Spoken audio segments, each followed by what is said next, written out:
Muraho neza, ikaze kuri KGC Devotion. Ngewe nitwa Johnny. KGC Devotion nayo ni channel cyangwa se urubuga ducishaho inyigisho za Bibiliya. Turi rero mu ruhererekane rw'inyigisho mu gitabo cy'ubutumwa bwiza uko bwanditswe na Yohana igice cya mbere. Mu ruhererekane twise ngo ubuhamya bw'abizera ba mbere. Yumvikana ko ibyo bijyana n'icyo ubu buhamya bwatwigisha ngewe nawe nk'abizera ba none. Umunsi rero turatangira n'inyigisho ya mbere. Inyigisho ya mbere ni inyigisho twise ngo amagambo abanza. Amagambo abanza bishatse kuvuga iriburiro cyangwa se introduction. Impamvu rero dukeneye guhera ku magambo abanza nuko turi mu gice cya mbere.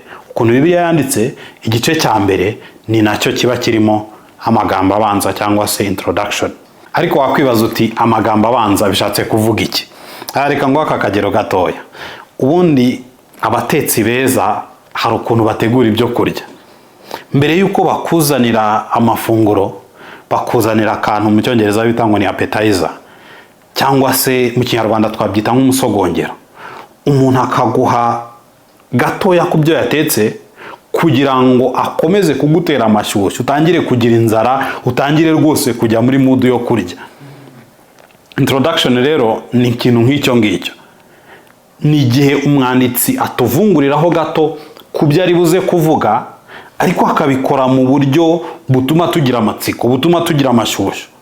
Mbese abameze nk'umuntu uri kudutungira agatoki ngo ndasa kuvuga kuri ibi, mwitege ibi ngibi muri iki gitabo. Imirongo rero ibanza y'igitabo cya Yohana nayo nuko nguko imeze. Yohana rero atangirana n'ibitekerezo bitatu. Ni ibitekerezo akomeza kugarukaho mu gitabo cye, uko akomeza yandika agenda byagura abisobanura kurutaho. Igitekerezo cya mbere, Yohana avuga kwihishurirwa. Ihishurirwa Yohana aba yereka abantu Yesu ninde, mbese ni nk'uri gutwikurura akerekana ngo uyu ni we Yesu. Hanyuma igitekerezo cya kabiri ni ubuhakanyi. Yohana aba arimo noneho atwereka abantu batemeye Yesu bo ibyabo byagenze gute. Hanyuma igitekerezo cya gatatu ni ukwemera Yesu. Ese abemeye Yesu, abamwizeye bo ibyabo byagenze gute. Yohana rero agenda asa n'uboheranya ibi bitekerezo mu nyandiko ye, ku buryo iyo usoma ugera hamwe ugasanga arimo arahishura uwo Yesu ari we. Yakwigira hirya akerekana ibi bintu Yesu yahishuye cyangwa se ibingibi amaze kugaragaza kuri Yesu, abantu ko batabyakiriye, abantu bo babifashe gute, gutyo gutyo. Reka rero twihute tugere kuyishurirwa.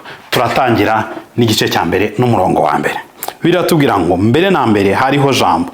Jambo yahoranye n'Imana kandi Jambo yari Imana. Bigitangira Yohana ati mbere na mbere hariho Jambo. Uhita wibaza ngo harya ugashatse kuvuga iki? Jambo ninde n'ibiki?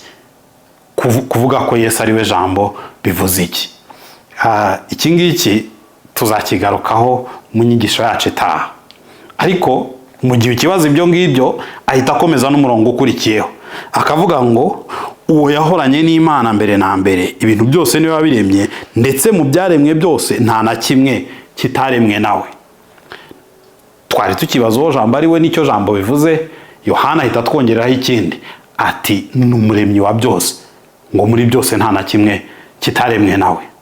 Uko niko Yohana agenda aduhishurira uwo Yesu ari we. Hereye kuvuga ngo ni Jambo, none ati ni umuremyi wa byose. Uko ukomeza usoma agenda amuvugaho n'ibindi byinshi bitandukanye. Urugero rwa hafi ni ukuntu Yohana mu gice cya 4 atubwira inkuru y'ukuntu Yesu yahuye n'umugore w'umusamariyakazi.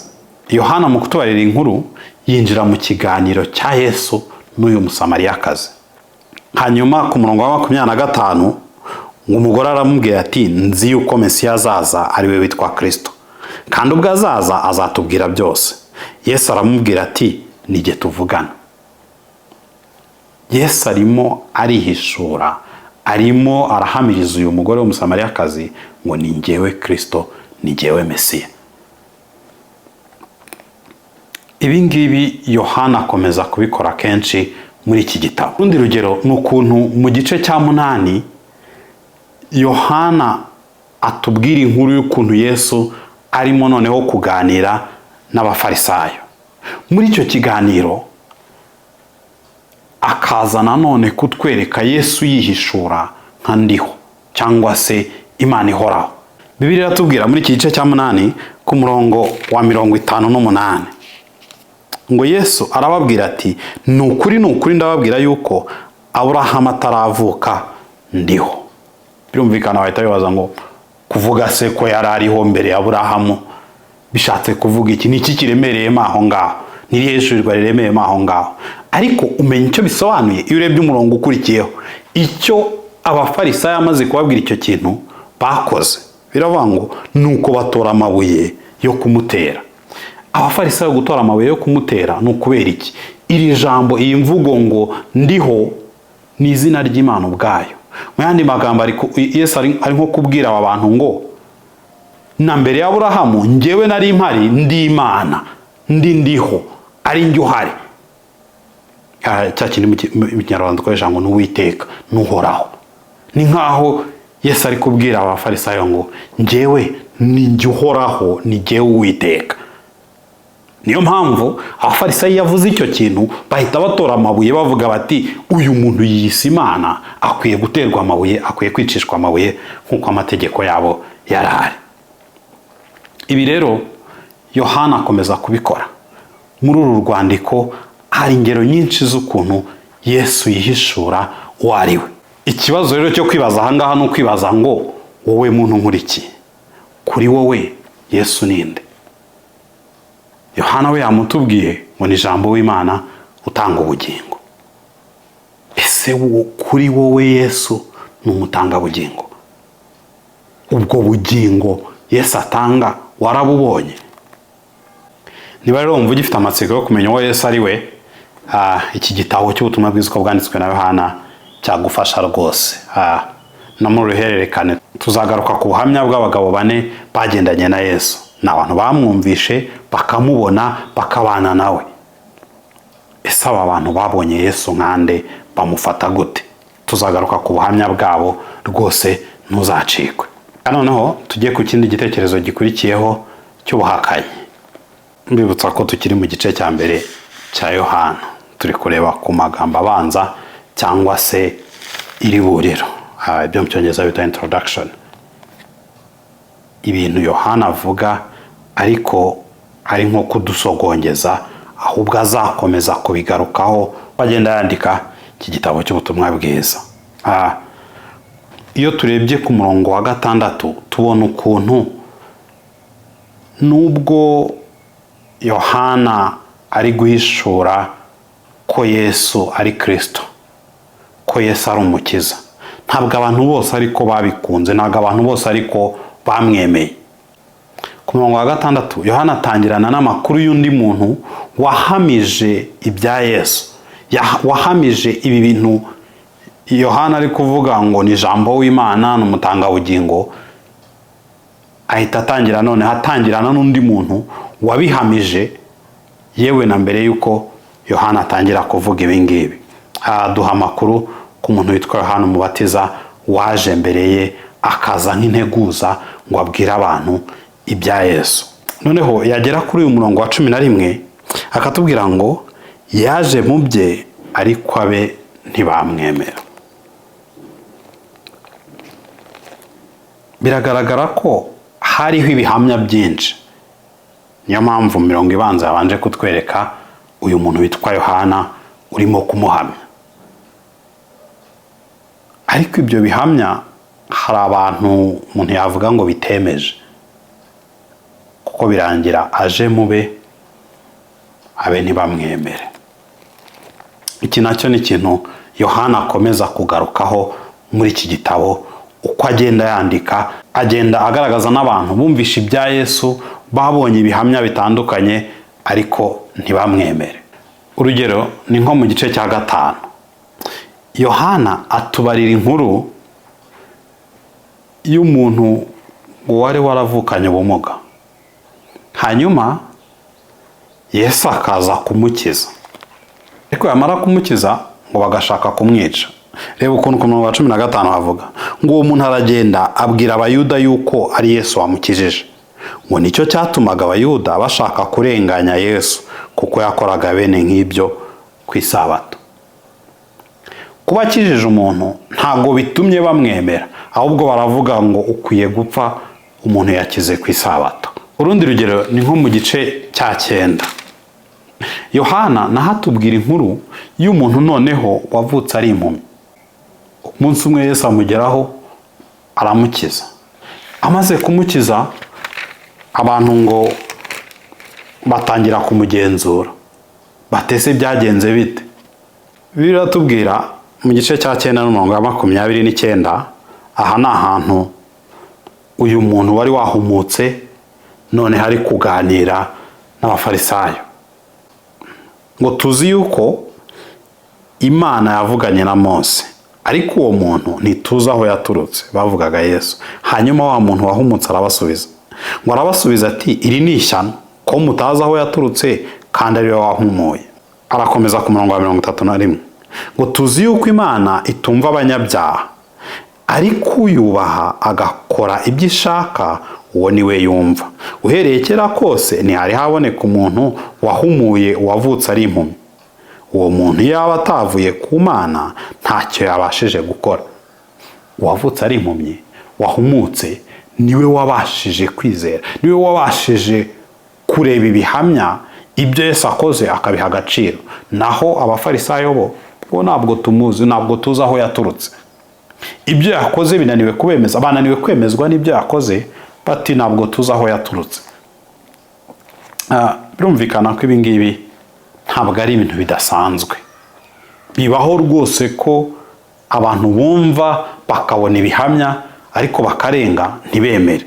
Ntabwo rero ibi ngibi ari ibintu by'abafarisayo gusa ngo tubibarekere, ahubwo natwe dukeneye kwibaza, ese wowe iyo urebye ibihamya by'uwo Yesu ari we, ubikoresha iki? Ubundi wibwije ukuri, ni iki kikubuza kwemera Yesu? Ni iki kikubuza kumwizera? Nuko wagenzuye ibihamya Yesu ugasanga atari ukuri cyangwa bidahagije, cyangwa nuko gusa umutima wawe winangiye?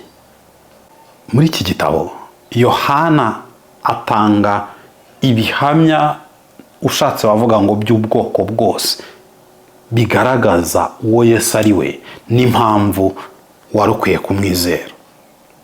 Reka noneho turebe ku bandi bantu, abantu noneho bo bahisemo kwemera Yesu. Ni igitekerezo cya 3 Yohana agarukaho, aho Yohana atubwira ku bantu bahisemo kwizera Yesu n'inyungu zabyo. Ku murongo wa 12, ndabibutsa ko tukiri mu gice cya mbere, ko turi kureba amagambo abanza. Bibiliya iratubwira ngo icyakora bamwemeye bose bakizera izina rye, yabahaye ubushobozi bwo kuba abana b'Imana. Twabonye abantu ba mbere babonye ibyo Yesu yakoze mu buryo bwinshi butandukanye, ngo bahitamo kutamwemera, ngo yaje mube abe ntibamwemera. Ariko Imana ishimwe ko bitagarukiye aho, ko twese tutabaye abo ngabo, ahubwo Bibiliya yatubwiye ku murongo wa 12 ngo icyakora abamwemeye bose bakizera izina rye, yabahaye ubushobozi bwo kuba abana b'Imana. Kuba umwana w'Imana ntabwo ari akantu gatoya, tuzabigarukaho mu nyigisho yacu itaha. Ariko hano Yohana arimo aratwereka ikindi cyiciro cy'abantu bumvishe inkuru ya Yesu, babonye ibyo yakoze, noneho bo bagahitamo kumwemera. Ntabwo byagarukiye aho kumwemera gusa, ntabwo babitangariye gusa, ahubwo biratubwiye ngo yabahaye ubushobozi bwo kuba abana b'Imana. Iki kintu cyo kuba umwana w'Imana cyangwa se kwizera Yesu bikaguhesha kuba umwana w'Imana ni ikintu nacyo Yohana agarukaho inshuro nyinshi muri iki gitabo. Agenda atwereka ubuhamya bw'abantu bizeye, bw'abantu bemeye Yesu, bikabahesha kuba umwana w'Imana, cyangwa se mu yandi magambo bikabahesha ubugingo buhoraho. Urugero rwa hafi ni ukuntu mu gice cya 3 Yohana atubwira inkuru y'umugabo witwa Nikodemo, ngo wasanze Yesu ari nijoro, niko abantu bakunze kuvuga. Mu kiganiro cya Nikodemo na Yesu, Yesu ahishurira Nikodemo icyatumye Imana itanga umwana wayo. Ku murongo waho wa 17 Yesu abwira Nikodemo ngo kuko itatumye umwana wayo mu isi gucira abari mu isi ho iteka, ahubwo yabikoreye kugira ngo abari mu isi bakizwe nawe. Aha naho Yohana arimo arashimangira cya kintu cy'uko abizeye bibahesha ubugingo. Ababashije kwemera Yesu byabahaye gukira. Ni ikintu Yohana akomeza kugarukaho, akomeza gushimangira. Ni n'ikintu nawe ukwiye gutekerezaho. Iki kintu cyo kwizera bihesha ubugingo, bihesha uwizeye ubugingo buhoraho. Yongera kukigarukaho nanone mu gice cya 11. Mu gice cya 11 Yohana atubwira inkuru y'umugabo witwa Lazaro. Uyu Lazaro ngo yari inshuti ya Yesu. Bukeye Lazaro arapfa. Amaze gupfa hashize iminsi ngahe Yesu ajya kumusura, ajya gusura umuryango. Bibiliya iratubwira mu gice cya 11 n'umurongo wa 25, Yesu ageze mu rugo kwa Lazaro, abantu bari kurira, abantu nyine bumiwe. Yesu ngo abwira Marita mushiki wa Lazaro, aramubwira ati nijye kuzuka n'ubugingo, unyizera naho yaba yarapfuye azabaho, kandi umuntu wese ukiri unyizera ntazapfa iteka ryose. Hanyuma Yesu asoza n'ikibazo gikomeye ngo mbese wizeye ibyo? Yesu avuga aya magambo nyuma y'uko Marita amubwiye ati ndabizi ko azazuka ku muzuko w'abapfuye. Marita yafataga ibintu byo kuzuka nk'ibintu byo mu gihe cya kera, byo mu gihe kizaza. Yesu ati kuzuka ntabwo ari ibintu byo mu gihe kizaza, ntabwo ari ibintu by'ahandi, ahubwo ni njyewe. Yesu ubwo ari kwishura Marita akamubwira ngo ni njyewe kuzuka n'ubugingo. Hanyuma akavuga ikintu gikomeye ngo unyizera naho yaba yarapfuye azabaho. Cya kintu kikagaruka. Kwizera bihesha ubuzima, bihesha ubugingo, bituma umuntu abaho. Yesu akagishimangira muri situwasiyo isa naho igoye, hahandi abantu babuze umuvandimwe wabo. Yesu ati nijye kuzuka n'ubugingo. Ahangaha ukwiye kwibaza, ese wowe wizeye uyu Yesu abamwizeye baherwa ubugingo muri we? Uyu Yesu ufite kuzuka n'ubugingo muri we waramwizeye cyangwa uracyari aho ngaho? Uracyumva bitaraza, uracyumva rwose bitari byumvikana? Ntacyo niba wumva bitarumvikana, ariko izi nyigisho nicyo zibereyeho, ni ukugira ngo zigufashe kubisobanukirwa, ugeraho nawe ubwawe ubasha kwifatira iki cyemezo. Kuko abamwizeye bose, niko Bibiliya tubwiye, ngo yabahaye kuba abana b'Imana. Nawe ukeneye kuba umwana w'Imana, nawe ukeneye ubugingo buhoraho. Kuko Yesu yavuze ngo unyizera naho yaba yarapfuye azabaho. Nawe ukeneye ubu buzima. Ntabwo ari ibintu bigoye, bisaba ikintu kimwe gusa. Bisaba kumenya ko uri umunyabyaha utabasha kwikiza, ukeneye Yesu ngo agukize, umukeneye nk'umukiza wawe. Hanyuma ukabimusaba, ukamubwira ati Yesu ndagukeneye, ngwino unkize, ndabizi ko ntabasha kwikiza. Niba kandi waramaze kwizera Yesu, ngufitiye inkuru nziza. Yohana agufitiye inkuru nziza, avuga ngo icyakora bamwemeye bose bakizera izina rye, yabahaye ubushobozi bwo kuba abana b'Imana. Biratangaje ukuntu kuba umwana w'Imana byoroshye. Ko biravuze ngo icyakora bamwemeye bose yabahaye ubushobozi bwo kuba abana b'Imana. Ntabwo biri gusaba indi mirimo n'ibindi bintu bihambaye, bisaba gusa kwizera Yesu. Imana igufashe nawe ntucikanwe. Uyu munsi wizere Yesu uhinduka umwana w'Imana. reka tugane ku musozo tubanze twibukiranye n'ibiki twabonye. Muri iyi mirongo twabonye ko Yohana agaruka ku bitekerezo bitatu. Agaruka kuhishurirwa, akagaruka ku buhakanyi, akagaruka no ku kwemera cyangwa se kwizera Yesu. Atwereka uwo Yesu ari we, ko ari ijambo w'Imana utanga ubugingo, akatwereka abantu banze kumwemera batitaye ku bihamya byinshi bimuhamya, akatwereka kandi n'abamwemeye abo yahaye kuba abana b'Imana. Ibyo bitekerezo bitatu kandi nibyo bigize intego y'iki gitabo. Kubera ko Yohana yandika iki gitabo, ajya gusoza atubwira icyatumye ahitamo kwandika ibyo yanditse. Urumva Yesu yakoze ibintu byinshi cyane kugira ngo Yohana ahitemo ibyo yanditse. Aratubwira mu gice cya 20 n'umurongo wa 31, akatubwira impamvu yahisemo kwandika ibyo yanditse mu bintu byinshi byari byarabaye, mu makuru menshi yarahari kuri Yesu. Kuki Yohana we yahisemo kwandika ibyo yanditse? Mu yandi magambo, kuki yanditse iki gitabo?